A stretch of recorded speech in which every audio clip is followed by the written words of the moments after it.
Bom dia a todos e a todas, aos participantes remotos também. Meu nome é Paloma Rossilo, eu sou pesquisadora do IRIS, do Instituto de Referência em Internet e Sociedade, e sou monitora do GENET, que é o Grupo de Estudos Internacionais em Propriedade Intelectual, Internet e Inovação da UFMG, da Federal de Minas Gerais. Sem mais delongas, na verdade, eu queria... Tudo normal? Tá, tudo normal.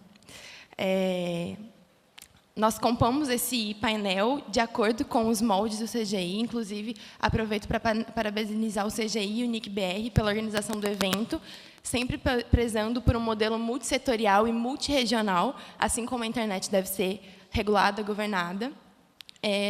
As palestrantes hoje são compostas pela Rosane, que é professora de Direito, a doutora Rita, defensora do Distrito Federal, a Larissa, que está chegando, ela pegou um pouco de trânsito, que é participante do Blogueiras Negras e publicitária, e a Jéssica, participante do CPA e do NIPCiber, e o Felipe, que é meu colega no IRIS. Rapidamente falando sobre o IRIS foi criado, ele é sediado em Belo Horizonte, mas a gente tem uma participação nacional e internacional também.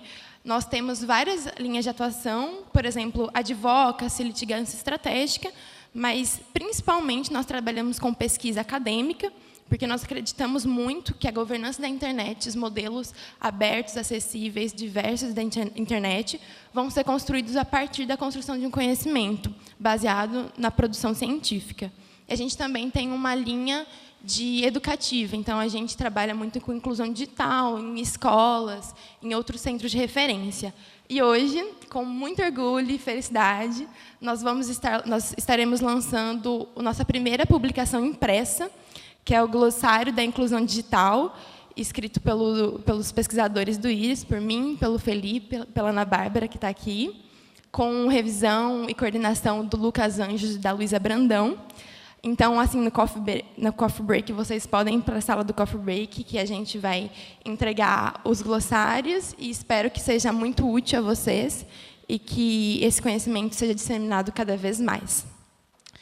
O objetivo do painel ele foi pensado considerando que a gente iniciou novos mandatos de novos parlamentares, alguns que já participavam da Câmara dos Deputados e do Senado Federal, mas muitas pessoas que chegaram agora.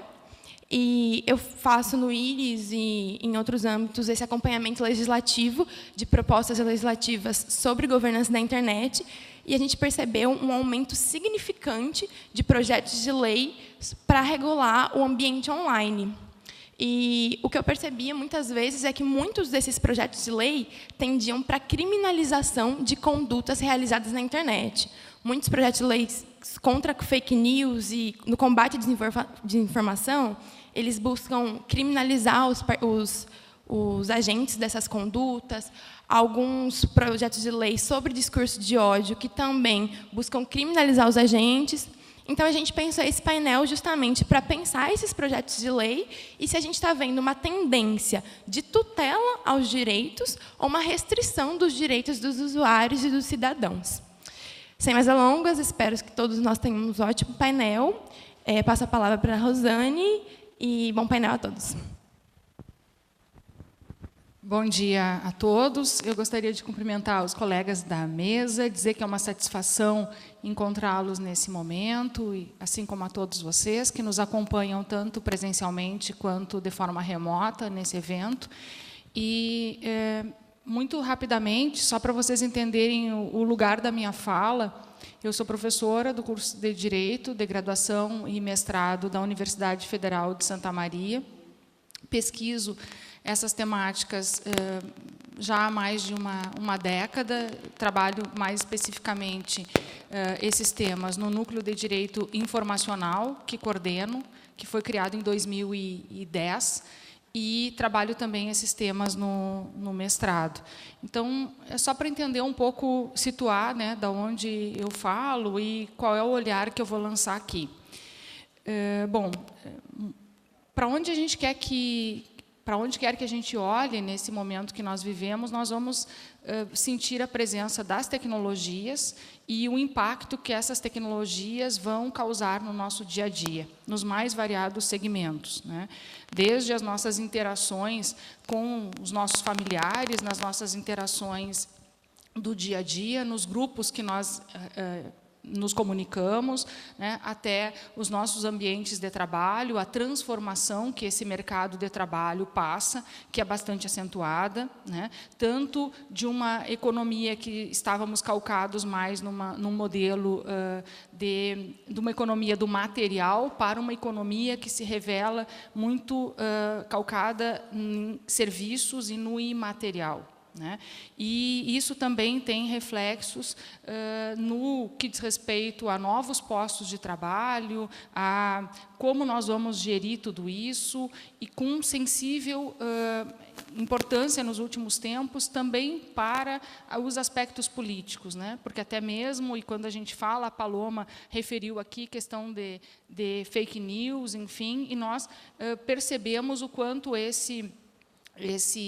essas tendências tomaram forma e corpo, especialmente nos últimos anos, gerando, inclusive, um processo bastante interessante de desinformação, né, com consequências bastante, no meu sentir, preocupantes para as democracias, não só no Brasil, mas no mundo. Né? Então, diante de tudo isso, quando a gente percebe que a questão que se discute da internet não é apenas uma questão de uso individual, mas que há muito tempo ela já passou a ser de uma importância coletiva, né? E eu diria, inclusive, global, né? Sem ter medo de errar, em que a gente percebe que os governantes, muitos deles governam pelo Twitter, e que pelo Twitter anunciam contratações de pessoas, inclusão de pessoas nos seus governos, assim como as dispensam, né? Na velocidade de um clique. Né?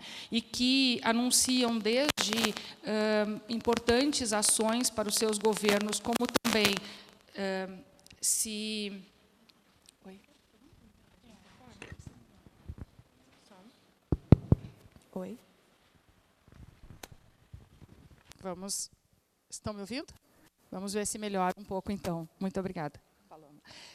Então, desde grandes anúncios até usam as redes para reverberar, né, o seu preconceito, o seu ódio, né, as suas tendências racistas, xenofóbicas, misóginas. Então, quando a gente vê tanto disso e com tanta naturalização realizada, né, muitas vezes por nossos governantes, na verdade, nós colocamos em xeque ou em questão como nós vamos regular essas questões, especialmente porque nós temos, de um lado, de forma muito cara, a liberdade de expressão e, de outro lado, todos esses abusos no seu exercício, né, que não podem ser, no meu entender, confundidos com a liberdade de expressão, e a gente percebe o quanto aquele sonho inicial dos primeiros teóricos de que, com o uso das tecnologias, nós teríamos um mundo, né, que teria mais comunicação e mais conhecimento acerca das diferentes culturas, e que isso nos daria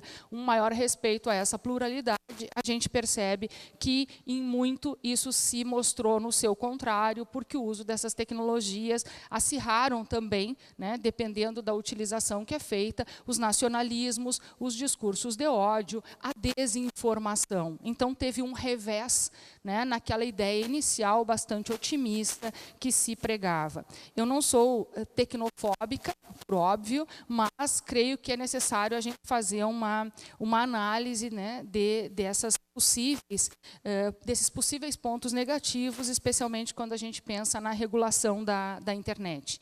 Muito rapidamente aqui, pensar que nós temos uma tecnologia que ela é marcada pela instantaneidade, pela descentralização, pela sua horizontalidade na possibilidade de formação de redes e de comportar vários atores que, por meio dos fluxos informacionais, eles conseguem ter poder também, porque é uma forma bastante interessante de empoderamento, e que isso torna bastante difícil a atuação dos Estados. traz uma série de interrogantes para os estados, ainda muito habituados a estabelecer suas legislações no âmbito do seu espaço territorial e de aplicá-la de acordo com a sua estrutura de poder a partir da atuação do Poder Judiciário, né? Então, nós entramos numa outra questão, que são os limites dessa atuação do Estado, né, e que muitas vezes não há por parte de quem legisla, e aqui é um painel específico para tratar dessa temática, uma exata compreensão dessas características da tecnologia, e especialmente da internet, e o que reforça muitas vezes uma postura de punitivismo, exatamente por não perceber com muita clareza tanto os aspectos técnicos que envolvem essa tecnologia, que exigem um conhecimento que muitas vezes é muito específico de uma determinada área para compreender exatamente como se dá, né, e que, somado a isso, há uma tendência de repetir para a internet um modelo tradicional de regulação que ele não dá conta dos desafios que essa tecnologia, que esse novo momento nos traz. E, diante disso, o que se questiona é, afinal, qual seria a atuação desejável para o poder judiciário, para o poder, legislativo, e também depois para a aplicação pelo poder judiciário em tempos de tecnologias, né?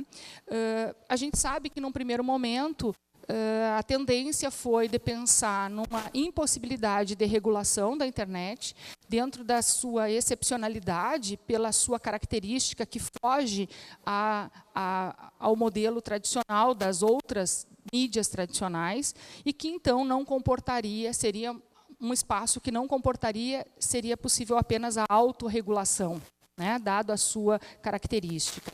E, durante muito tempo, nós apostamos nesse modelo, especialmente com uma liberdade maior para as empresas, atuando a partir de termos e condições, que nós sabemos que, se por um lado pode ser interessante para o desenvolvimento de modelos de alguns negócios, por outro, para o usuário, se revela bastante violador dos seus direitos fundamentais, até porque nós não estamos numa condição de simetria com esses grandes atores, né, que atuam nesse segmento e que nos impõem determinadas condições, nesses termos e condições, que muitas vezes sequer os lemos até o final, e que, para que possamos acessar a esse grande universo e ter acesso aos mais variados aplicativos, nós temos que ceder os nossos dados e informações, georreferenciamento e assim por diante.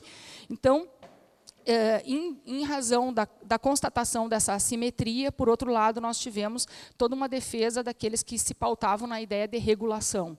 E aí nós temos tanto um modelo que invoca normas internacionais para isso, estabelecendo e reconhecendo que a internet não respeita as fronteiras dos estados e, portanto, nós teríamos que ter, a partir de uma agência internacional, um mínimo ético de princípios delineados para isso, e aqueles que apontam a heterorregulação feita pelo Estado a partir, então, dos marcos mais ou menos tradicionais de atuação, tanto utilizando a legislação já existente e adaptando para as questões referentes à internet, que em alguns casos isso é possível, quanto editando normas novas, partindo do reconhecimento da grande novidade, né, da excepcionalidade que essa tecnologia traz.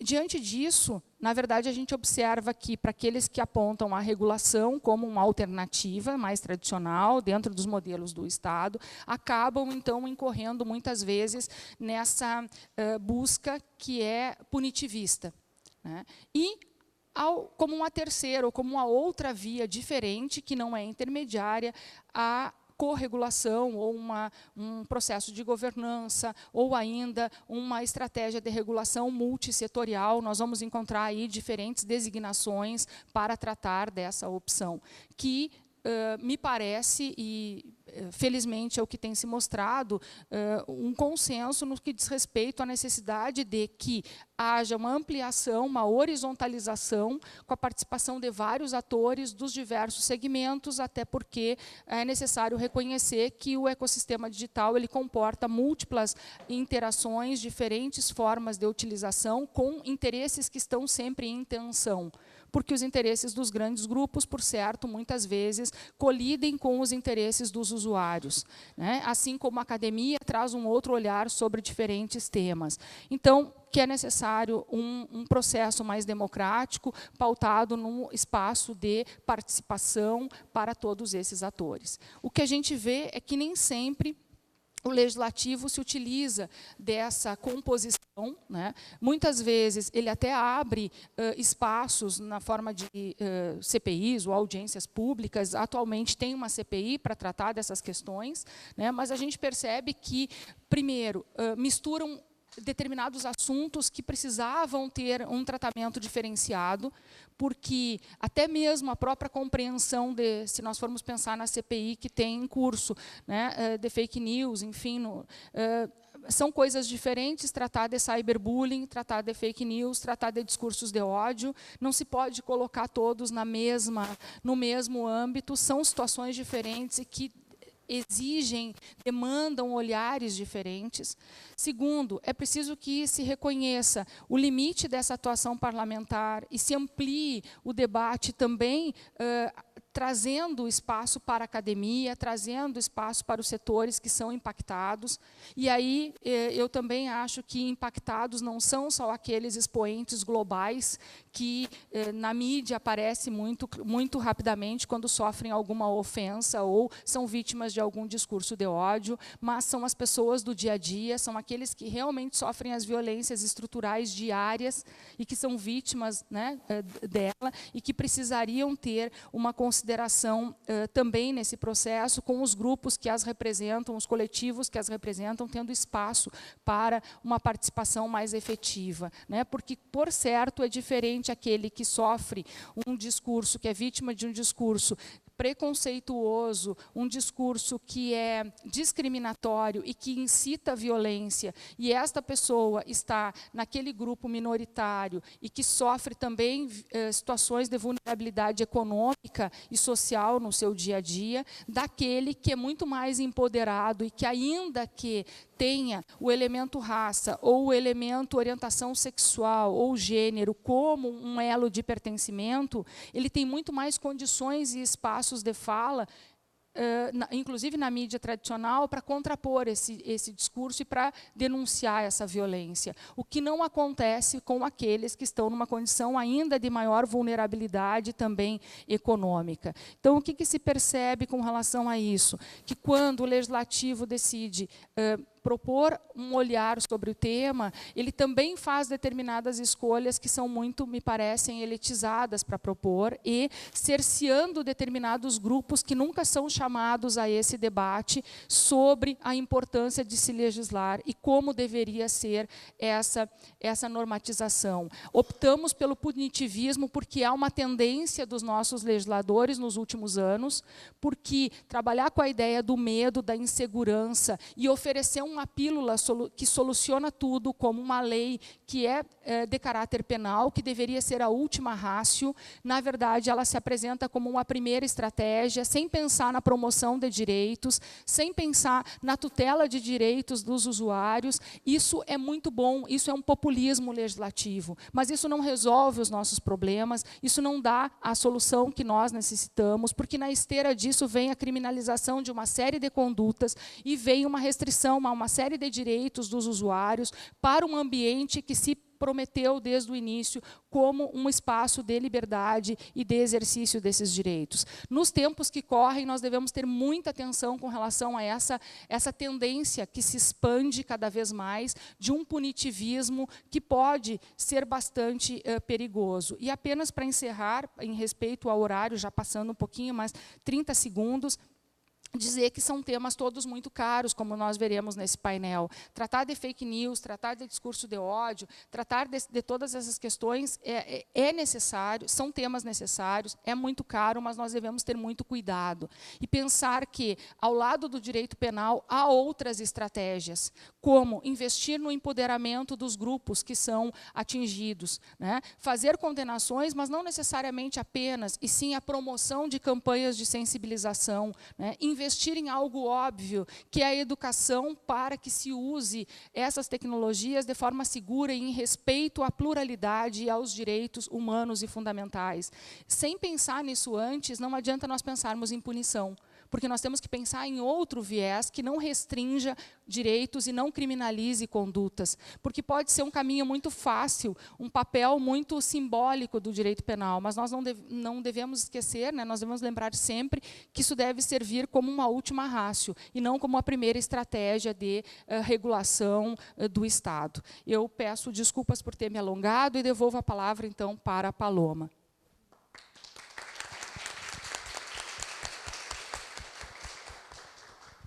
Muito obrigada pela apresentação, Rosane, por trazer a relação entre regulação, escolhas políticas, modelos de internet e nossas perspectivas futuras. Passo a palavra para a Rita, para seguir com a apresentação, falando um pouquinho mais sobre as estratégias legislativas de proteção à mulher no ambiente online. Obrigada. Bom dia a todas e todos. Meu nome é Rita Lima, eu sou defensora pública do Distrito Federal e eu sou a atual coordenadora da Comissão da Mulher da Associação Nacional das Defensoras e Defensores Públicos.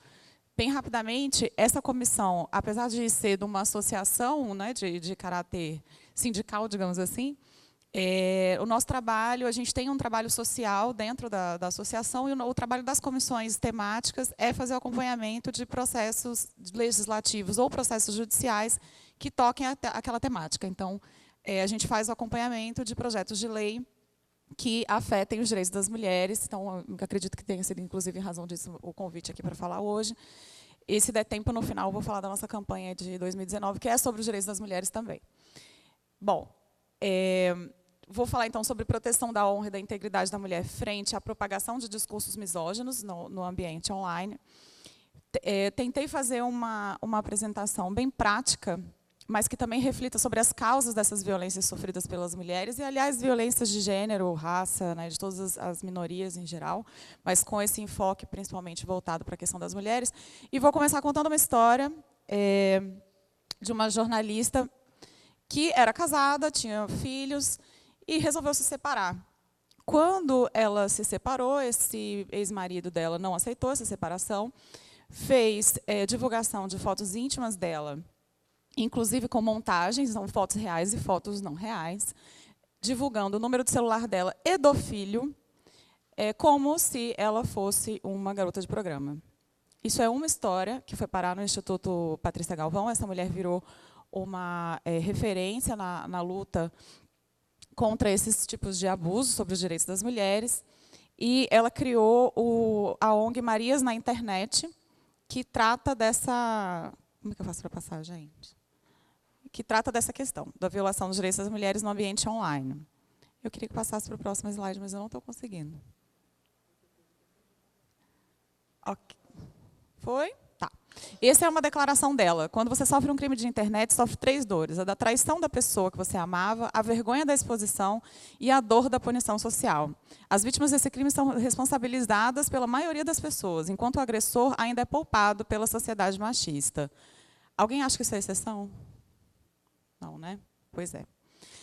Bom, vamos falar sobre alguns dados sobre a violência online contra a mulher, só para a gente traçar um panorama do que está acontecendo no Brasil, que tem muito a ver com o que a Rosane acabou de falar. A gente está num momento, né? A gente vem de um momento político. Para onde você apontou que deu certo?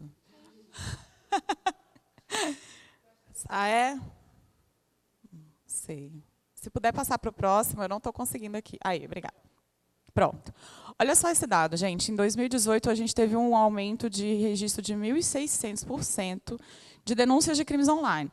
Não quer dizer que os crimes aconteceram, mas pode ter acontecido. Aliás, eu copiei o título da notícia, talvez nem todos sejam efetivamente crimes, né? Mas denúncias de violação de direitos online cresceu em 1.600% em 2018. É claro que aquele clima de acirramento dos discursos políticos, né, gerou, acredito que tenha gerado também, tenha fortalecido isso. E aí o que chamou a atenção para mim é as 3 maiores causas de registro: pornografia infantil, incitação à violência, em geral, e violência contra a mulher, como terceiro maior foco de denúncias desses casos. qual é o perfil desses ofensores? 96% deles são homens, 79% deles são brancos e 53% de classe A ou B. Isso foi dito ontem numa oficina, eu acrescentei no meu slide, eu adorei essa informação. Já tinha, mas não com esses dados certinhos. Eu coloquei 2 asteriscos ali na pornografia infantil, só para registrar que, quando a gente fala de pornografia infantil, a gente também está falando de violência de gênero em grande parte dos casos. A maior parte das vítimas são meninas, especialmente a partir da adolescência. E o perfil dos agressores, fora a questão de classe, que com relação à violência sexual contra meninas e meninos, isso ultrapassa essa questão, até porque a justiça penal ela é bem seletiva, né? Ela alcança as classes C com muito mais facilidade. Então, retirando esse fator, a gente tem um perfil muito parecido dos agressores sexuais. Entre crianças e adolescentes, 87% dos agressores sexuais são homens.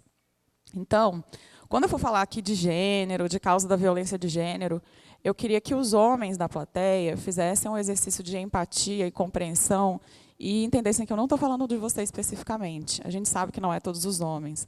Quando a gente fala de violência de gênero, a gente está falando de uma violência estrutural. Quando a gente fala de racismo, a gente está falando de uma questão estrutural da sociedade, não do branco que está na plateia ou da branca que está aqui falando. Acho importante a gente sempre fazer esse alerta, porque é claro que quando a gente escuta que a nossa categoria...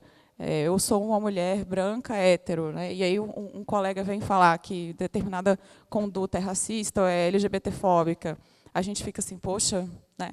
Bom, a gente tem que fazer um exercício de empatia aqui para tentar compreender realmente as razões pelas quais essas violências acontecem, porque se a gente ficar só pensando na nossa própria bolha e tentando se defender, não evoluiremos, não é mesmo? Então, tá. Diante desse cenário, a gente pode ver, então, que existe uma grande fragilização dos grupos minoritários, especificamente estou falando aqui das mulheres, né, nesses discursos, nessas práticas de violação de direitos, eu não vou chamar criminosas porque nem todas são, no ambiente online. Se puder passar para o próximo. Aí, obrigada. Tá. O que acontece, então? Por quê? Homens brancos de classe média e alta são os maiores perpetradores desse tipo de violência. E o que está por trás disso? Eu acho muito importante que a gente fale sobre a cultura da violência de gênero. Nós vivemos numa sociedade machista. Alguém discorda dessa afirmação? Quando a gente pergunta para as pessoas, você acha que o Brasil é um país machista? Normalmente as pessoas dizem, não, realmente, a sociedade é muito machista.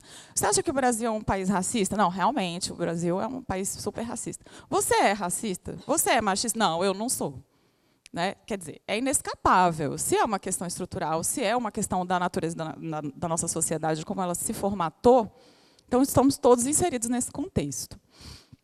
Bom, bem resumidamente, não tem condição de a gente dar uma aula aqui sobre questão de gênero e feminismo, enfim, o tempo é curto, mas o que quer dizer que a sociedade é machista? Quer dizer que, primeiro, eu atribuo características, eu naturalizo características do feminino e do masculino de acordo com o sexo daquela pessoa, ou o gênero daquela pessoa, e, mais do que isso, eu hierarquizo essas características.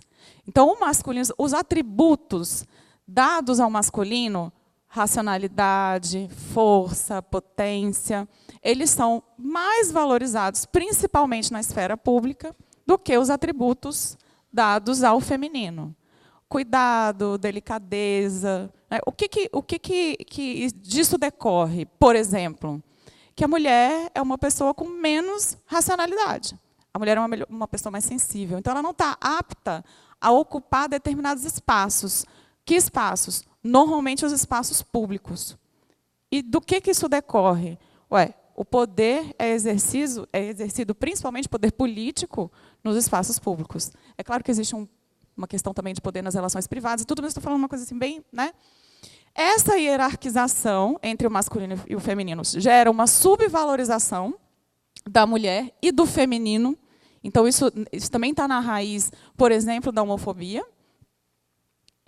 E isso gera um déficit de cidadania, inclusive, para essas mulheres, de dignidade e de cidadania. Então, existe, de um lado, essa fragilização da figura da mulher, essa subalternidade do feminino e da mulher, e, por outro lado, a construção do masculino está muito voltada para a construção de masculinidades que a gente tem chamado de masculinidades tóxicas. Está completamente vinculada à questão da violência. Os homens são socializados de modo que a violência é um valor para eles e é uma estratégia de lidar com as frustrações. Então, faz muito sentido que a maior parte dos agressores sejam homens brancos, porque estamos num período de grandes frustrações para homens brancos. As mulheres estão avançando, as minorias estão avançando, as mulheres negras estão abalando as estruturas da sociedade com os seus novos movimentos, e essas pessoas não sabem se recolocar dentro do nosso sistema social. Além disso, né, é preciso que a gente fale, quando a gente fala especificamente sobre violação de direitos das mulheres no ambiente online, é preciso que a gente fale que existe um controle enorme sobre a sexualidade e os corpos das mulheres. Então, boa parte das violências sofridas pelas mulheres no ambiente online decorre também de uma expressão da liberdade sexual dela, do apreço ao corpo que aquela mulher tem. Então, assim, é inescapável. Se a mulher for uma mulher padrão, aquela blogueirinha fitness, ela vai sofrer violência. Se ela for gorda, ela vai sofrer violência. Se ela nem quiser, ela está apenas de short, postou uma foto, ela nem queria expor o corpo, era outro motivo, sei lá, ela vai sofrer, ela está exposta a essa questão, porque é impossível alcançar o padrão imposto àquela mulher.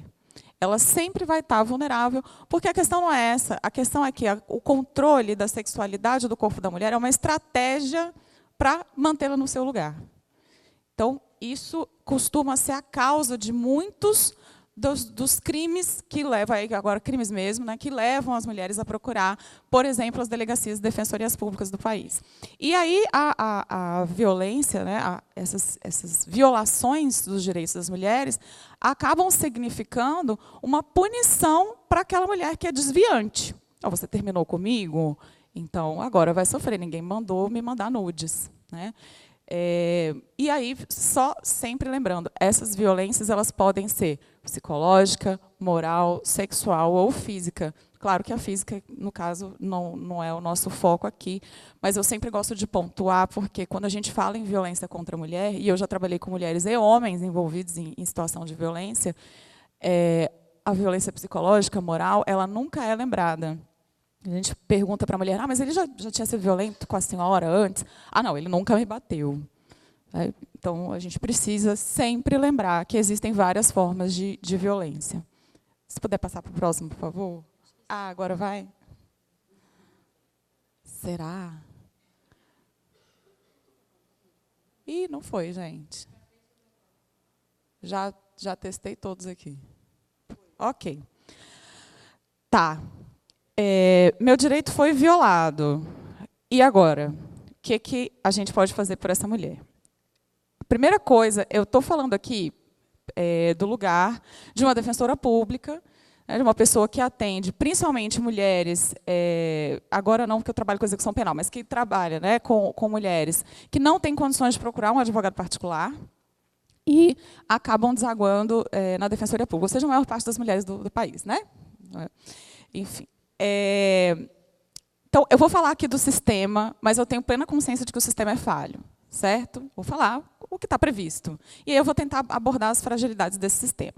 Mas, exatamente porque o sistema é frágil, a primeira orientação que eu dou para, né, vocês, porque eu acho que a gente vai sair daqui multiplicadores de informações, é acolhimento.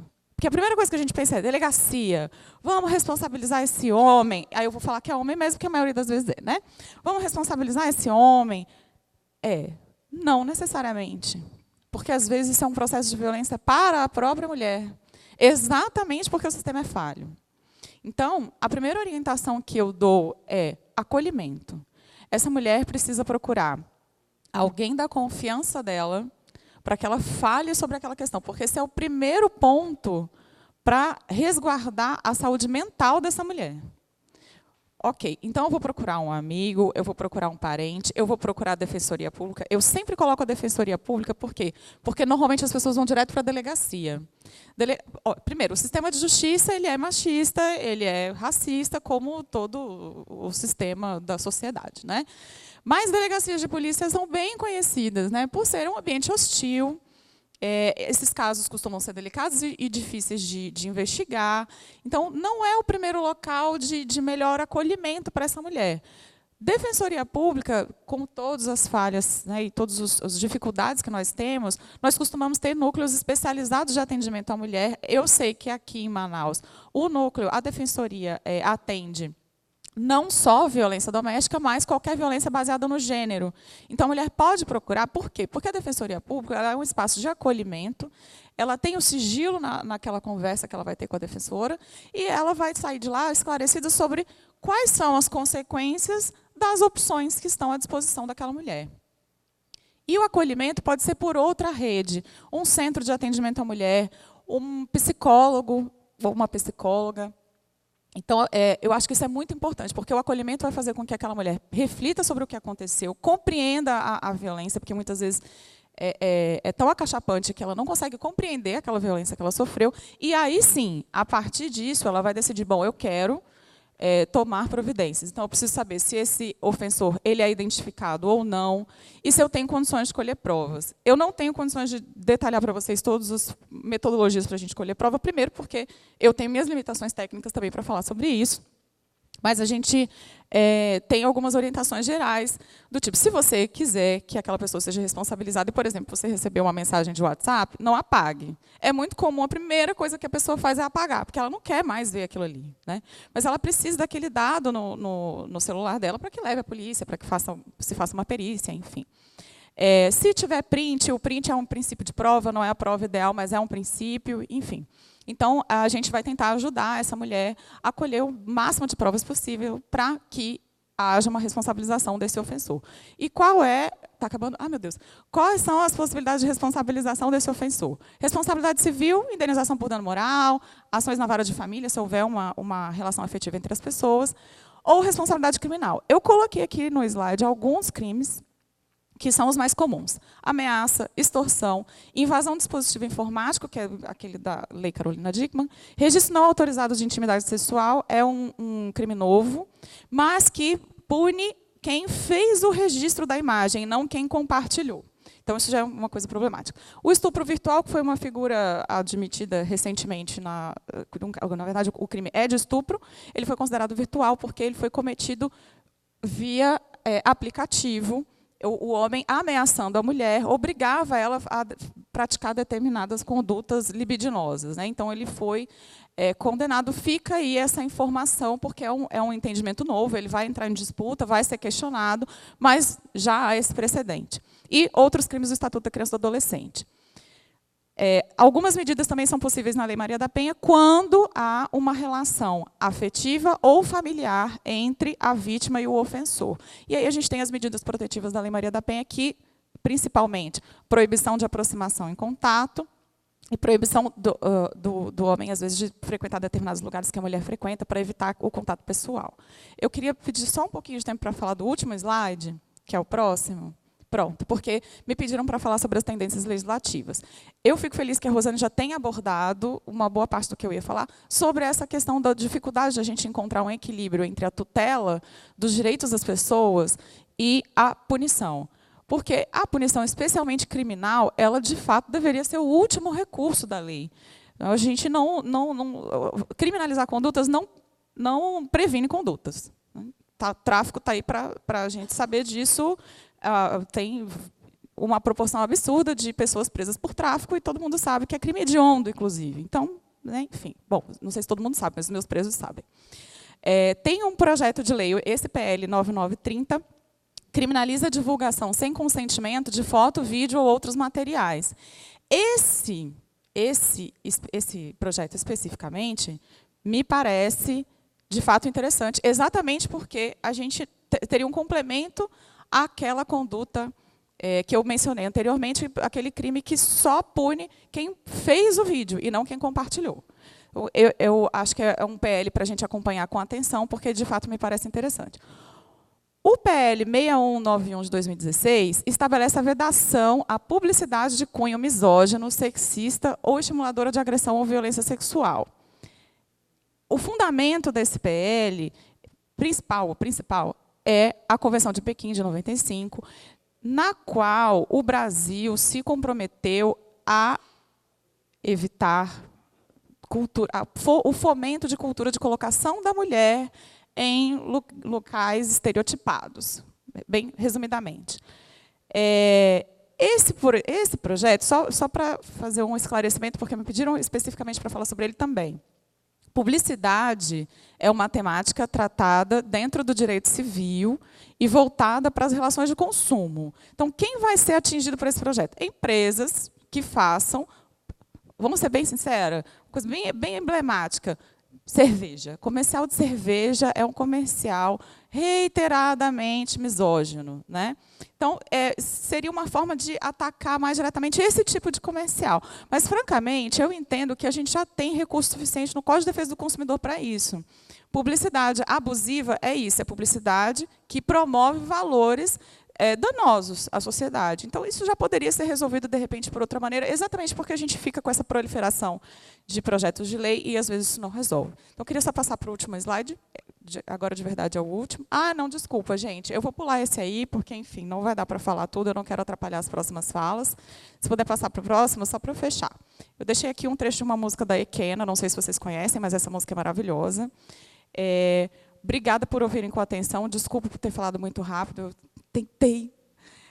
Se vocês puderem, sigam a ANADEP Brasil e a nossa hashtag em defesa delas é a hashtag da nossa campanha. A gente está fazendo uma campanha de educação em direitos das mulheres. Então, nós temos vários cards falando sobre o direito das mulheres, violência obstétrica, violência doméstica, tudo. Eu estou com uma cartilha que, infelizmente, não posso dar para todo mundo, vou deixar uma com a Paloma.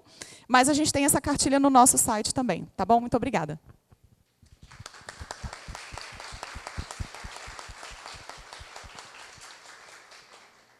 Muito obrigada, Rita, pela apresentação muito elucidativa.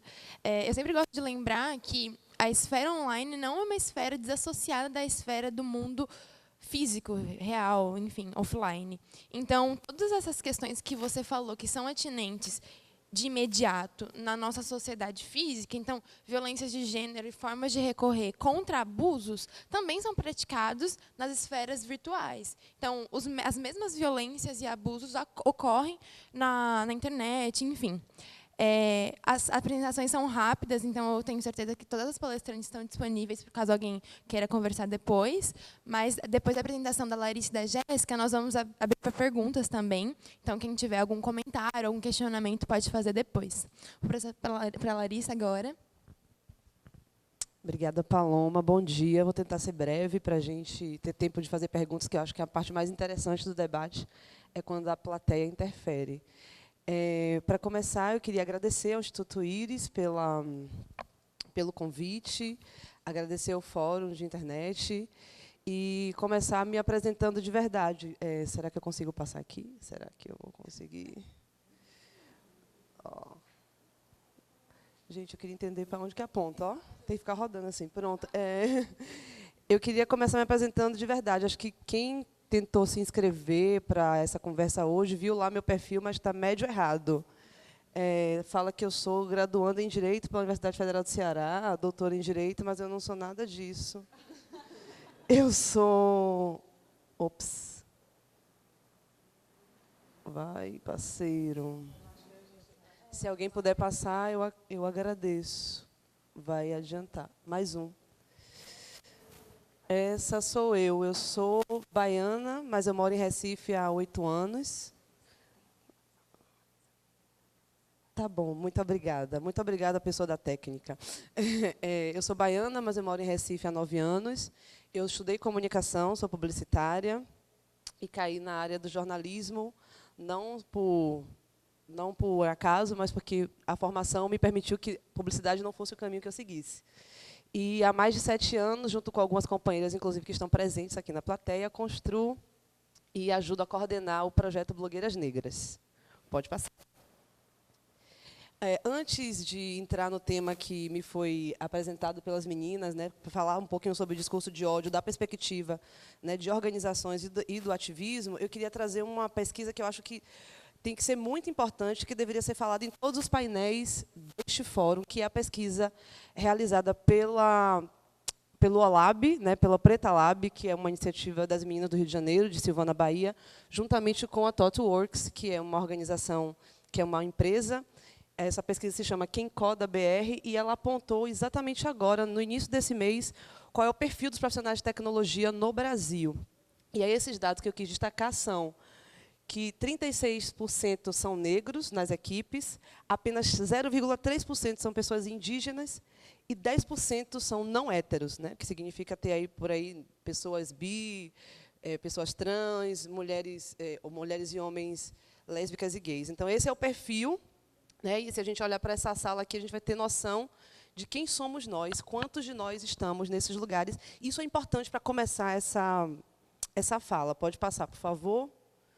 Essa é a pesquisa, pode passar, que está publicada na Gênero e Número.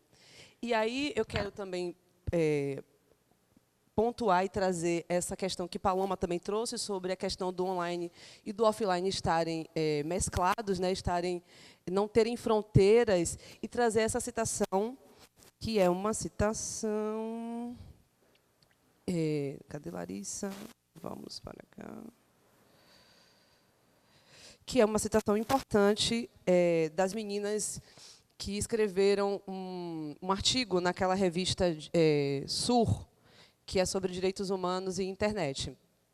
O artigo delas, que é Natália Neres e Mariana Valente, aponta que divisões estanques não correspondem à forma como as pessoas vivem e se apropriam da tecnologia, né? A conexão entre as redes e ruas é central para compreender não só o movimento feminista, mas para compreender os nossos movimentos, né?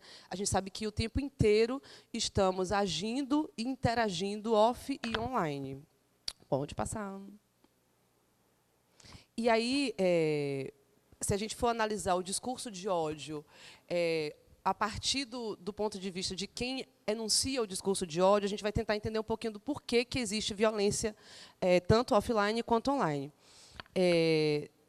Essa citação está posta dentro de um artigo, dentro de um paper da galera da CELI, e que fala que redes são o centro da elaboração discursiva. As redes passaram a ser o centro da elaboração discursiva a partir do que a gente chamou, lá nos anos 90, da Web 2.0.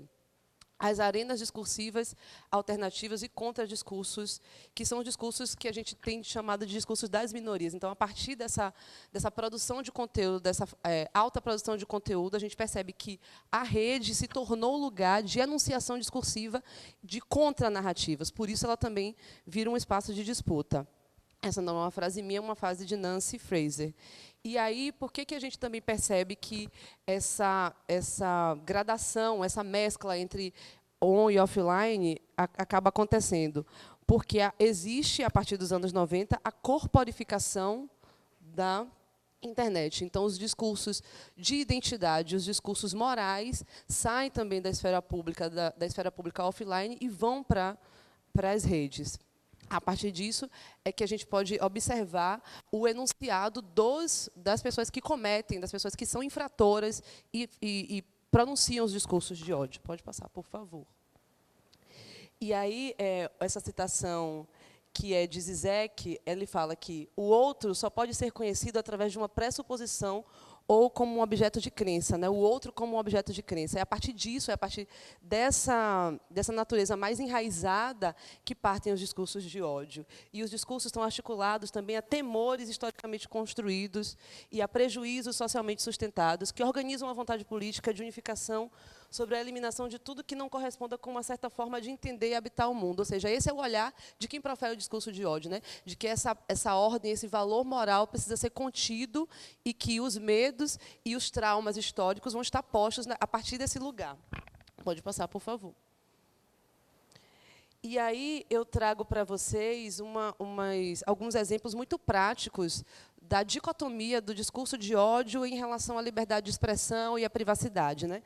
Então, a gente tem aí 2 notícias que são bastante novas, que é a primeira sobre o YouTube remover conteúdos que promovem discurso de ódio, mais de 100 mil páginas caíram, e isso foi... e tem lá o relatório do YouTube falando que eles fizeram a partir de suposições, inclusive, de que aquelas páginas seriam potencialmente... dariam prejuízo, né, potenciais. Então, existe aí uma certa linha tênue entre o autoritarismo e a tutela, né? E o Facebook, que anunciou também novas versões de termos de política de privacidade, que também são questionáveis, porque, novamente, mais uma vez, dão poder a essas plataformas, né? O poder aos terceiros. Pode passar, por favor. Então, a gente traz aí também uma outra citação, que é: a proibição não deveria ser a primeira nem a única medida para combater os discursos de ódio. As medidas punitivistas sobre a circulação de discursos afetam a liberdade de expressão e podem resultar ineficazes para identificar e compreender as condições que as propiciam, um aspecto fundamental para combater energeticamente o seu uso. A citação também está num compilado que a CELI fez sobre internet e legislação, um compilado bem recente, e é isso, a gente percebe que proibir mascara a real causa, né, do que provoca o discurso de ódio, e impede que a gente possibilite a gente estudar e entender o porquê os discursos de ódio se proliferam e por que o contexto permite que esses discursos de ódio se proliferem. Pode passar, por favor. E aí, cumprindo também um pouco do papel que a mesa me propôs, que foi analisar algumas PLs, alguns projetos de lei que tratam sobre discurso de ódio ou direito de resposta. Existem 4 PLs que estão em trâmite nas nossas casas legislativas. 4 delas são especificamente versam sobre discurso de ódio ou direito de resposta, sendo 2 de partidos de direita e 2 de partidos de esquerda. E aí, analisando essas PLs, que trazem coisas muito interessantes, como, por exemplo, o foco no discurso misógino, né? Tipo, por exemplo, a PL da deputada Érica Cocai foca especificamente no discurso misógino contra as mulheres, observando esses... Tem uma outra PL do Paulo Paim. Observando essas PLs, a gente percebe que existem 4 ou 5 características que são mais ou menos comuns. A primeira delas é o aumento da pena nos crimes relacionados à internet, ou seja, os deputados conferem mais importância e começam a pensar que a internet tem uma capacidade de proliferação e de alcance maior do que os crimes offline. A responsabilização maior dos intermediários. Então, absolutamente todas as PLs falam de responsabilizar os como é que chamam? Eles chamam de provedores de aplicação de internet, né, para falar de terceiros, o YouTube, o Facebook, o que quer dizer. Existe também um discurso mais ou menos claro sobre a criminalização do anonimato. Então, em uma das PLs, inclusive, o cara fala que quando não houver a identificação do perfil, quando o perfil for anônimo ou anacrônico, apócrifo, um negócio assim, sei lá, apócrifo, essa pena será aumentada. Então, é uma ação, né, uma determinação que criminaliza o anonimato e que não permite, inclusive, que a gente discuta essa possibilidade que é prevista, inclusive, na nossa lei. E a inclusão, como eu falei, de conteúdo misógino ou racista. Então, praticamente todas as PLs também falam de criminalização pelo preconceito e contra a raça, gênero e tal. Então, são mais ou menos essas 4 características, que delas, a mais importante que eu destacaria é isso, tipo, como esses legisladores desconhecem um pouco da internet, e aí fazem com que essas questões se tornem, inclusive, pontos de debate para a sociedade civil. Pode passar, por favor. E é isso. Em resumo, eu acho que a gente tem aí uma discussão ampla sobre anonimato, sobre o que significa privacidade, acho que a gente precisa ganhar mais no discurso sobre, no entendimento do que provoca os discursos de ódio, ou entender, por exemplo, o que significam discursos de ódio, qual é a intensidade, qual é o alcance da capacidade dos discursos de ódio. A gente tem milhões, zilhões de exemplos, e acho que para todos nós que somos ativistas, que somos militantes, o maior exemplo foi a morte de Mestre Moa, em Salvador, que morreu numa facada a partir de uma discussão sobre política que, a gente percebe que foi super incitada nos últimos tempos no nosso contexto político. E acho que a gente tem um grande desafio, que é unir aí, como a Rosângela e a Rita já propuseram, unir as questões e os debates pautados nas organizações da sociedade civil, no movimento militante, junto com a academia e os órgãos de direito e os órgãos que fazem a legislação e tal. Pode passar, por favor? E aí, o que a gente tem feito, só para trazer um pouco do que seria a nossa solução, o que a gente tem sugerido, que acho que todo mundo aqui já falou, que é a conversa, que é a educação, que é a partir de uma como é que chama, gente? Literacy, né? Que é em inglês, que eu não sei nem como é que fala em português, letramento, sobre o que é discurso de ódio. Então, como blogueiras, com o apoio do artigo 19 e outros parceiros no Brasil, a gente tem feito conversas sobre o discurso de ódio, a gente tem chamado de liberdade na internet. Pode passar, que eu acho que vai mostrar aí o card. A gente tem chamado de liberdade na internet, uma conversa sobre maiorias silenciadas, para usar Lélia Gonzalez, que é nossa querida feminista negra. A gente já fez essa conversa no Recife, em julho, aproveitando o Julho das Pretas. A gente vai fazer uma próxima conversa no Rio Grande do Sul, com o apoio da Rede Ciberativistas Negras do Rio Grande do Sul, com essas moças aí maravilhosas, Mara Gomes, Maína Prates e Letícia Campos. E a gente vai fazer também uma conversa no Rio de Janeiro, na Casa das Pretas, no final do mês, com esse mesmo mote, na intenção de fazer um mapa do ódio, de entender por onde é que caminham os discursos e quais são as soluções possíveis, práticas, para pessoas LGBTs, mulheres negras, pessoas trans. No Norte, só se você quiser fazer, a gente pode pensar. Vamos fazer aqui? Vamos fazer em Manaus. Era isso, gente. Obrigada.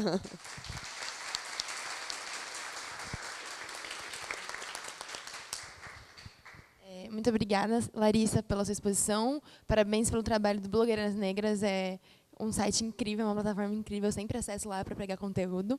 Vou passar sem mais delongas para a Jéssica fazer a exposição. Está meio corrido, né? Eu vou tentar ser breve para a gente abrir para as perguntas depois. Meu nome é Jéssica Botelho, sou jornalista e já quero avisar isso, que como por não ser do direito, talvez eu me complique alguns termos aí, vocês do direito me perdoem. Eu sou pesquisadora e jornalista, eu trabalho com comunicação popular no Centro Popular do Audiovisual, aqui de Manaus. E a gente tem o NEPCiber, que é o Núcleo de Estudos e Práticas em Cibercultura. Eu vou me deter mais na questão do debate sobre desinformação. Pode passar, por favor? É para passar aqui? Aí, tá. Seguindo a proposta da mesa, que é analisar o que está rolando no Legislativo em termos de regulamentação sobre desinformação, eu analisei essas 6 propostas e aí eu trouxe um pequeno resumo de cada uma delas. Então, tem propostas de deputados e senadores. Foi até um pouco curioso para mim analisar, porque é um debate muito complexo, que em algumas propostas me pareceram muito rasas, Então, é aquela coisa que algumas propostas elas foram construídas com base num discurso muito imediatista, é um problema, a gente tem que resolver, mas não fala exatamente qual é o problema. Então, assim, das propostas que eu analisei, algumas coisas que eu quis destacar aqui. De direito de resposta, imagens alteradas é uma proposta, eu acho que do Celso Russomano, que está ligada mais ao direito do consumidor. Informação falsa ou incompleta, e aí já vem estipulando pena de até 8 meses mais multa. a outra, que é de notícias falsas, que é regulamentando que o TSE possa ter um trabalho de campanha de advertência quanto à desinformação, que eu, por um lado, eu acho até ok, né, no sentido de conscientizar os eleitores, né. Essa outra eu achei bem interessante, que é fatos inverídicos, né, e aí a gente pode se perguntar o que é a verdade, né, e aí, enfim, vamos filosofar aqui, né, e uma proposta legislativa definir apenas o que é, definir fatos inverídicos e não dizer o que são, quais são os critérios, os parâmetros para definir o que é fato inverídico e o que não é muito perigoso. E essa última, que eu até achei interessante, que a semana para criar a Semana Nacional de Enfrentamento à Fake News, aproveitando o 1º de abril para tornar aí o dia de enfrentamento à fake news. Eu achei até interessante, eu gostei, porque é um trabalho de educação, né? Pode passar, por favor? Eu não lembro quem é agora. Mas, assim, um resumo de todas essas propostas que eu queria comentar com vocês. Os principais problemas, pouca ou nenhuma conceituação. Ontem, no encontro da ISOC, nós tivemos 2 pesquisadoras falando sobre como o termo fake news é problemático, porque, do ponto de vista do jornalismo, uma notícia, para ser notícia, ela tem que passar pelo trabalho, né, aí, como um produto do trabalho do jornalista. Então, como é que uma notícia pode ser falsa se pressupõe que tem um trabalho de investigação do jornalista por trás? Então, o termo fake news, fica aí já a recomendação para a gente parar de usar, e passar a falar em desinformação, que é muito mais interessante como um processo, né, que a gente está vivendo. E em todas as propostas legislativas que eu vi, tem fatos inverídicos, notícias falsas, eu esqueci o termo agora, mas tem um que tem a ver com ofensas na internet. Então, são termos muito amplos e sem com pouca ou nenhuma conceituação. Então, assim, quando a gente fala em fake news, se a gente perguntar para cada um, ou mesmo, sei lá, para minha tia que compartilha corrente no WhatsApp, ela vai ter uma ideia, assim, quem é que vai dizer o que é, o que não é. Isso já é um trabalho difícil para o jornalista, para o campo da comunicação. A First Draft, que tem uma pesquisadora chamada Claire, eu esqueci o sobrenome agora dela, mas ela identificou 8 tipos de conteúdos que podem ter podem ser potencialmente, né, potencial de desinformar. Mas aí, por exemplo, entra sátiras como sensacionalista, que não é necessariamente algo para prejudicar alguém, mas para ironizar situações, né, do nosso cenário político, principalmente. Mas é diferente daquela corrente que chega no WhatsApp, né, sobre esquerda ou direita, ou sobre aquela que diz que a vacina faz mal. Então, assim, é um problema que veio muito debatido por causa das eleições, né, Trump, 2016 e tudo isso, mas tem muitos outros problemas por trás. É um problema para a democracia em muitos níveis, não só no momento da eleição. Outros problemas das propostas legislativas que estão no Senado e na Câmara. As justificativas rasas ou apelativas. Teve uma que tinha basicamente um parágrafo de justificativa. Então, assim, gente, que absurdo.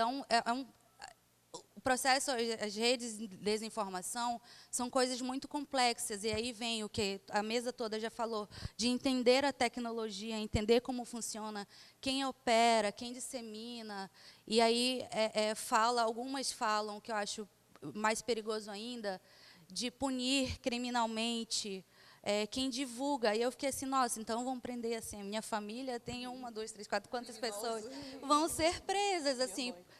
Porque, assim, aí a gente vem para a discussão, como é que a pessoa vai saber aquilo que ela está divulgando, se é falso, se não é, enfim. um perigo muito grande é que essa caça às fake news, que foi basicamente isso que eu percebi, o tom das propostas, caça às fake news, assim, vamos, né, essas bruxas aí das fake news estão soltas, vamos prendê-las todas. Mas isso é muito perigoso, porque pode levar à censura, então é um tiro que pode sair pela culatra e prejudicar, né, a liberdade de imprensa também. Tem um projeto da Associação Brasileira de Jornalismo Investigativo que chama Ctrl-X, e é uma plataforma que reúne processos iniciados por políticos para a remoção de conteúdo da internet. E aí você, enfim, pode acessar lá e ver por estado, por partido. E já é para a gente ver como que isso pode ser usado como arma pelos próprios políticos para remover conteúdo que não seja do seu interesse, né? Independente de ser verdade ou mentira, ou enfim. A criminalização, eu me questionei muito sobre isso, porque a gente tem um sistema penitenciário que é, no mínimo, questionável, né? Então, aí a gente está pensando, em vez de pensar processos educacionais, processos de discussão, processos de governança da internet para regular esse tipo de coisa, depois, antes, vamos prender todo mundo, né? Então, assim, onde é que a gente vai colocar essas pessoas? E nesse sistema penitenciário que a gente tem, que a gente vai jogar uma pessoa que não sabia, de repente, que estava compartilhando um conteúdo? Pode passar, por favor. Ah, não, ainda não. De tudo também, todas as propostas elas trazem mais dúvidas do que soluções de fato. E aí, lendo as propostas, eu fiquei, mas o que é isso? O que é aquilo? O que é verdade? O que é mentira? Quem vão ser essas pessoas? O que é divulgar? O que é compartilhar? Então, assim, isso é muito grave, porque não tem um debate, um trabalho denso nas justificativas das propostas. Isso é muito perigoso. Pode passar agora. Para caminhar, né, para as possibilidades de soluções também, que eu acho importante a gente falar isso, como Larissa falou do trabalho das blogueiras negras, eu acho que a gente tem que pensar soluções, oferecer soluções que já existem, que podem ser replicadas, mas continuar pensando outras. E aí, algumas que eu elenquei, construções coletivas e participativas, o seminário de fake news, redes sociais e democracia do TSE é um exemplo. Eu acho que, não sei se a Bruna está por aqui, mas participou também, o pessoal do Internet Lab também participou. Então, dialogar com a academia, com os ativistas, para saber o que é esse fenômeno, como que ele se coloca, quais são as estruturas utilizadas, né, para as redes de desinformação. Educação, principalmente, né, o letramento midiático, a educação midiática, enfim, tem alguns termos para isso. As próprias agências de checagem de jornalismo já estão trabalhando nessa pegada de educação. A agência Lupa, por exemplo, tem uma parceria com o TSE e os TREs e faz oficinas de checagem em todos os estados brasileiros, né? É um exemplo. Saber também que essa educação ela tem que ser levada para a leitura crítica. Não é todo mundo, e eu entendo isso como jornalista, não é todo mundo que vai saber o que é uma reportagem, do que é o editorial, do que é uma opinião do jornalista. E eu entendo isso, não é qualquer pessoa.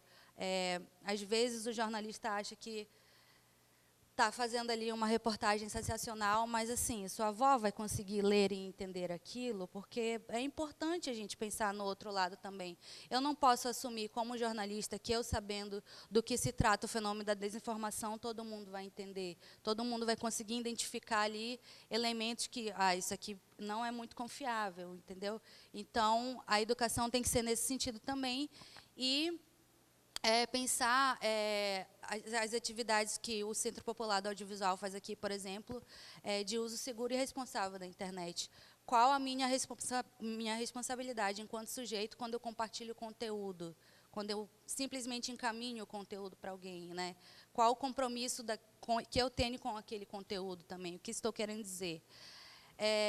A resposta ponderada é um caminho possível que eu penso no sentido de não ceder a sensacionalismos e a imediatismos, pensar com calma e enfim, de forma multissetorial, como é a proposta do próprio fórum também, chamar todos os atores que estão, de certa forma, relacionados e pensar numa resposta que seja, de fato, uma solução e não que crie mais problemas, porque foi isso que eu percebi das propostas que analisei. E evitar medidas imediatistas, e governança da internet, eu acho que a gente está num espaço muito oportuno para pensar de todas as proposições que analisamos aqui em diferentes temas, mas que é pensar isso, somar com a galera da tecnologia, a galera do direito, os ativistas, os militantes. A gente tem um trabalho aqui com os movimentos sociais. Então, assim, o que a gente percebe também é que, muitas vezes, no objetivo de alertar sobre alguma coisa, ativistas também cometem pequenos descuidos, compartilhando conteúdos não confiáveis. Então, como é que esse ativismo, né, vai se comportar digitalmente? Os movimentos sociais vão tratar desse tipo de coisa. E aí a gente já pode pensar numa criminalização dos movimentos sociais no Brasil, e como que isso pode ser usado como uma arma, né? Então, assim, as propostas... Algumas eu realmente gostei, a do dia da mentira, que seria o dia agora da fake news, né, de enfrentamento à fake news, que tem até uma estrutura legal no sentido de que as instituições brasileiras tenham um momento para refletir e conscientizar sobre esse tipo de coisa. Eu achei legal, mas, assim, não dá para a gente criminalizar um fenômeno tão complexo com um parágrafo de justificativa em duas casas legislativas que têm que ser sérias e comprometidas com suas propostas. É isso.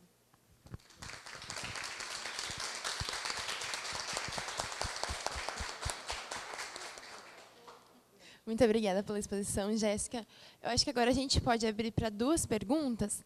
A gente está sem tempo, gente, então vamos abrir para 2 perguntas. As palestrantes fazem as respostas, e, se a gente der tempo, a gente abre para mais 2 perguntas. O pessoal do apoio pode.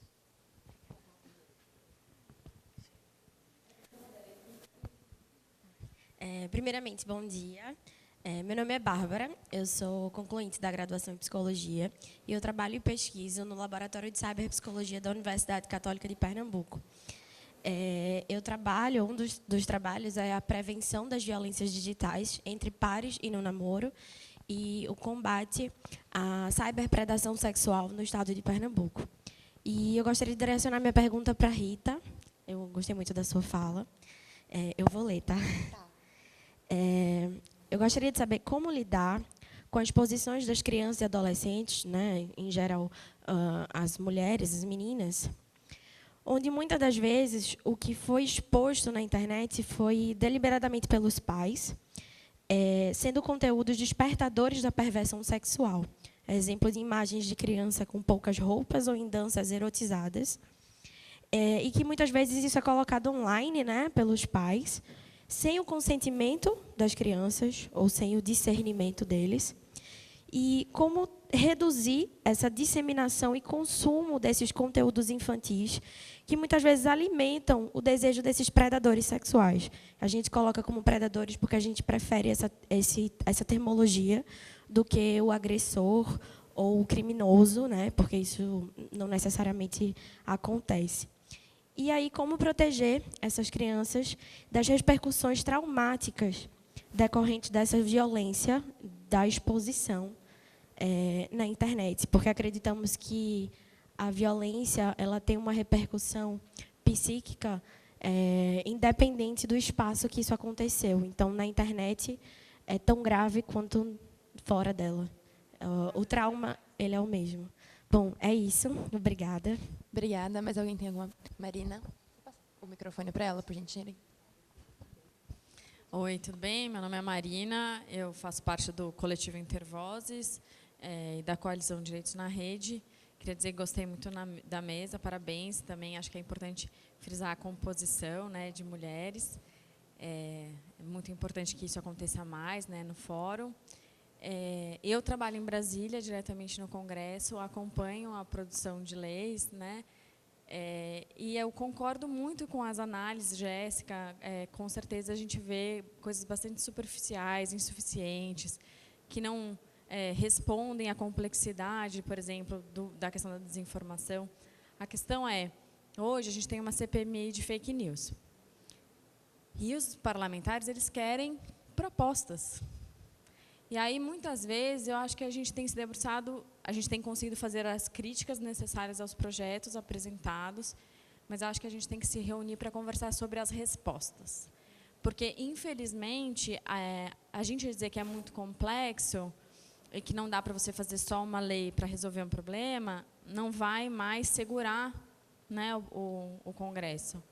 Então, acho que a gente podia sentar e tentar entender quais são as propostas que cada uma das organizações tem. A Intervoz está fazendo um esforço, inclusive, né, de fazer esse diálogo, o que seriam as respostas possíveis que garantem o direito à liberdade de expressão. E um dos debates que tem sido feitos, que acho que são interessantes, e aí uma pergunta mais objetiva, é qual a responsabilidade das plataformas e qual a responsabilidade do Estado em definir o que fica ou não na internet. E como é que a justiça tem sido célere ou não para ajudar nesses processos. Obrigada. Só uma última coisa, desculpa. Eu queria informar que o CNDH, o Conselho Nacional de Direitos Humanos, ele está fazendo um levantamento de violações de direitos humanos na internet. A gente tem um formulário, porque o CNDH está em diálogo com as plataformas de internet, e esse formulário vai ser usado como subsídio para este contínuo diálogo, para entender um pouco quais são as práticas, quais são as respostas das empresas, inclusive para a gente pensar nessas soluções em diálogo de forma multissetorial, né, como a gente defende. Obrigada. Obrigada pelo comentário e pergunta, Marina. Mais uma pergunta, gente. Você passa para ela. Vamos fazer o seguinte, tem muita gente querendo perguntar, eu vou passar o meu e-mail, daí vocês podem mandar a pergunta para o meu e-mail, eu direciono para as palestrantes, ela entra em contato com vocês, pode ser? Pode perguntar aqui também. Na hora de sair, é porque a gente não pode atrasar o coffee. Alguém passa para ela? Oi, bom dia. Meu nome é Giovana. Eu sou graduanda em Direito na UERJ e pesquisadora júnior do ITS. Eu estou aqui no FIB só pelo programa do IUF do CGI. E a minha pergunta, intervenção, vai um pouco na linha do que a Marina falou, mas adicionando mais uma provocação para a mesa inteira. Quando a Larissa falou dos termos de uso das plataformas, me veio uma reflexão no sentido de, se o nosso Congresso está propondo tantos projetos de lei que são realmente técnicos e que existem vários problemas, e se a gente já tem o Marco Civil da internet que possibilita certas soluções a serem tomadas para garantir alguns direitos para os usuários, qual e quanto que a gente não pode confiar também nas plataformas e nessas iniciativas que vêm do setor privado, porque você tem vários relatórios de transparência e toda a política mesmo que eles traçam de proteção de usuários e de direitos humanos de uma escala geral. Então, o que vocês acham que é esse balanço, né, entre o setor, a regulamentação que agora a gente está vendo pelo setor privado, e aí um pouco aquela discussão de termos de usos constitucionais, e, enfim, e do outro lado do nosso legislativo como delimitação de políticas públicas? Muito obrigada. Vou passar para a Rosane, daí você faz os comentários e a fala final, pode ser? Bom, muito rapidamente, então, em função do horário, depois a gente pode ficar à disposição para interlocução, enfim, se for o caso. Com relação especificamente ali a questão das respostas possíveis e também discutindo a responsabilidade das plataformas, na verdade, a gente tem que perceber que as questões referentes à internet devem se pautar numa ideia de coparticipação. Eu acho que eu comecei pela segunda resposta, mas é porque está mais relacionada à minha temática, enfim, daí depois creio que a primeira, então, é enfrentada na sequência da psicologia. E, nesse sentido, há uma responsabilidade, sim, da sociedade e das empresas. A gente tem que pensar na responsabilidade social delas, antes mesmo de pensar numa responsabilidade jurídica. a que elas servem e como elas vão se inserir de maneira responsável nesse processo, que é algo que no Brasil não se discute muito, me parece, né? Porque as empresas elas se instalam, elas querem maximizar os seus lucros, elas não querem uma regulação direta do Estado, elas querem maior liberdade possível, liberdades econômicas, mas quando ocorre o problema, elas não se responsabilizam pelo problema. E a gente tem milhares de empresas que fazem isso em todos os setores, veja-se Vale e veja-se tudo o que aconteceu em decorrência disso, né? E parece que isso cai no esquecimento e a própria sociedade não faz uma cobrança, né? É claro que isso é muito delicado também, porque quando a gente pensa nessa responsabilidade, eu não estou aqui a falar de retirada de conteúdos ou coisa assim, porque senão isso seria também empoderar as empresas no sentido de decidir se isso é uma liberdade de expressão ou se isso é algo que se constitui como abusivo ou até mesmo crime, algo que se torna difícil até mesmo para o Poder Judiciário, no caso concreto, apreciar em virtude da necessidade de ponderação entre esses interesses que estão em colisão e que, por certo, não seria a empresa a decidir isso nesse momento, né? E porque poderia fazer uma decisão também muito favorável ao mercado, por assim dizer, ou enfim. Então, é um tema complexo, né? A gente sabe que o Marco Civil da Internet trabalhou com a ideia da inimputabilidade da rede como um dos seus princípios, né? E que isso também precisa ser analisado com cautela, né? O que me parece mais sério nessa questão toda, além do campo normativo e da regulação, é a própria resposta que o Poder Judiciário dá muitas vezes a esse conflito, a esse problema, né? Por quê? Porque muitas vezes não compreende também como esse problema se dá.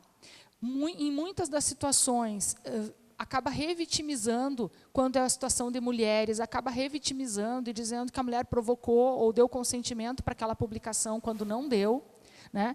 Não considera o discurso de ódio como uma categoria jurídica e, portanto, entende ainda a liberdade de expressão como se fosse absoluto esse direito, e a gente sabe que no cenário constitucional ele ocupa outras posições junto com outros direitos fundamentais igualmente importantes e que, ainda que, sim, é um sustentáculo das democracias, deve ser exercido também com responsabilidades, no sentido de não se permitir dizer qualquer coisa que seja de ataque, de incitação à violência ou ao ódio.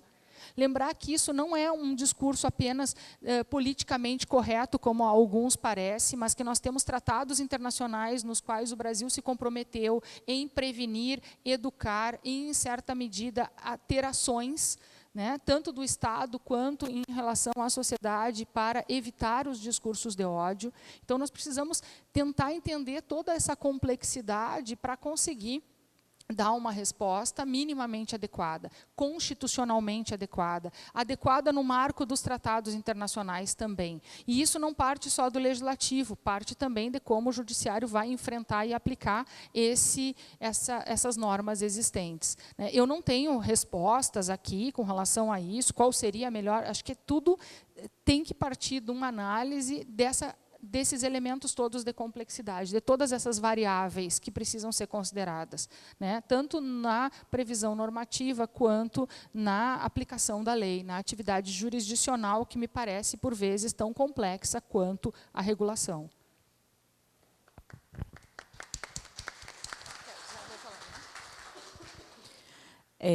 Bom, eu vou tentar dar algumas impressões a respeito da primeira pergunta, porque é angustiante e eu não tenho uma resposta definitiva para o que você me perguntou. Primeiramente, né, a gente que é do direito, a gente acha que o direito resolve todas as questões. E muitas vezes a sociedade também acha, mas não tem uma lei que resolva isso. A lei ela é uma tentativa de regulação de ações sociais e de responsabilização de violação de direitos, mas isso é uma parte muito pequena do nosso funcionamento social. E o Estado e o direito também vai ter seus limites, né? Quando você fala, então você falou de uma situação muito específica, de uma exposição de uma criança e adolescente deliberada por parte dos pais, que pode gerar um fomento aí para predadores, usando o seu termo, né? Predadores sexuais de crianças e adolescentes. Então, olha o quão delicado é. Se eu tento regular, né, vamos pensar sobre o ponto de vista da regulação da atuação desses pais. Eu posso, sob o pretexto de estar protegendo essa criança, colocar essa criança, na verdade, em uma situação de vulnerabilidade, porque isso pode ser utilizado para a retirada dessa criança de uma guarda, de uma família, enfim, que, apesar de tudo, tem características protetivas e provê uma boa educação e afeto, enfim.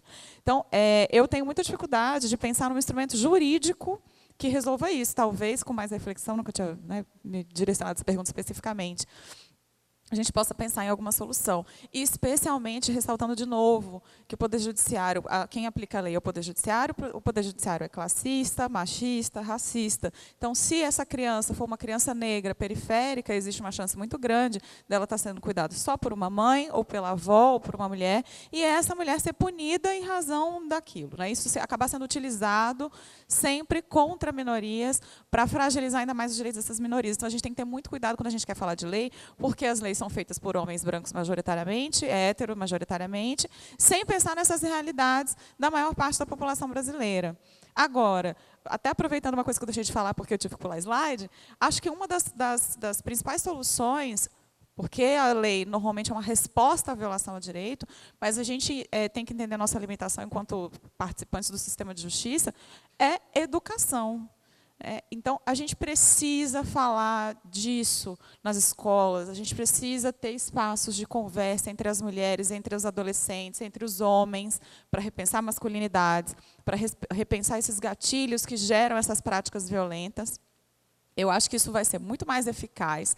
E, de repente, até, por exemplo, você que tem essa especialidade da psicologia e sabe explicar os prejuízos decorrentes desse tipo de publicação, campanhas de conscientização, conversar com os pais e mães, porque realmente é angustiante. Às vezes a gente vê um post desse e fica, meu Deus, eu já trabalhei com violência sexual contra crianças e adolescentes, se você vê como aquilo ali pode ser um atrativo, né? O quanto aquilo, e aí, você vai punir essa mãe? Então, acho que a questão da educação é muito mais eficaz, apesar de ser mais demorada. Com relação às outras perguntas, eu acho que a Rosane contemplou bem as respostas, então vou passar para a gente não se atrasar demais. Eu já vou começar com as considerações finais, agradecendo a presença de quem ficou, dizendo que eu estou disponível ali no café, vou tomar um cafezinho, a gente pode conversar, quem não perguntou, quem levantou a mão ficou ansioso. Eu queria juntar mais ou menos a resposta da companheira aqui do Rio de Janeiro com Marina. Acho que a gente tem um grande desafio, que é repensar essa maluquice dessa plataformização. Quer dizer, a gente começa a discutir internet achando que a internet são essas plataformas. Então, a gente tem, junto à comunidade, junto às instituições de justiça, junto à comunidade acadêmica, junto a outras organizações, o direito e o dever de conversar sobre o que é a internet. Porque fica parecendo que a gente tem só... A nossa discussão se resume a Facebook, a WhatsApp, a Instagram, e a gente precisa mostrar para essa galera que existem outras possibilidades. Então, eu acho que, para falar de legislação, Marina, a gente precisa realmente sentar para conversar, para saber qual é a grande solução, porque ninguém tem resposta, nem nós do movimento social, que não gostaríamos de ser criminalizados, nem criminalizar. Ao mesmo tempo, a gente gostaria de ver condutas sendo cerceadas, né? A gente não gostaria, por exemplo, de ter que sair do Facebook porque nós somos agredidos porque falamos que somos lésbicas ou porque falamos que somos mulheres trans. Ao mesmo tempo, a gente precisa entender que esse lugar não é só a internet, sabe? Tipo, o Facebook não é a grande internet, né? O Instagram não é a internet. Então, a gente precisa começar a conversar sobre quais são as outras possibilidades de atuação na rede, falar sobre estrutura, sobretudo. Então, acho que a gente tem uma discussão aí sobre zero rating, tem uma discussão profunda sobre acesso, uma discussão importante sobre distribuição, né, e sobre acesso. Então, assim, a gente precisa... É um negócio que, cada vez mais, se a gente for conversar, vai aprofundando, aprofundando, aprofundando, e aí tem que passar necessariamente, como Rita falou, pela educação. A gente precisa conversar sobre a internet muito mais, e aí eu acho que o espaço do fórum é incrível, lindo, maravilhoso, mas ele precisa ser mais democrático, ele precisa ser mais acessível, mais de nós precisamos estar aqui, mais mulheres negras, mais mulheres trans, né? Então, se a gente começar a abrir esses espaços para que as pessoas possam ouvir, conversar e trocar, a gente vai ter ganhos significativos, seja na legislação, seja nos entendimentos sobre discurso de ódio, seja nos direcionamentos e nas incidências nas plataformas.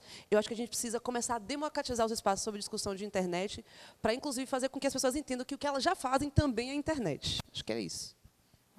Estou contempladíssima. Eu só queria acrescentar que eu acho que é isso, assim, a gente pensar, tem sim fazer críticas às proposições que circulam no legislativo, mas eu acho muito interessante isso, assim, eu sempre tento pensar por esse lado, a gente tem que pensar as soluções também e oferecer soluções também, porque só bater não vai mudar o que está acontecendo, né? E é isso, eu queria agradecer muito pela mesa e é isso.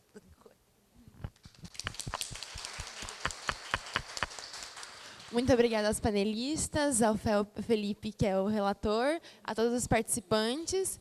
Estamos à disposição para comentários e perguntas e conversas durante o coffee break. Muito obrigada, pessoal.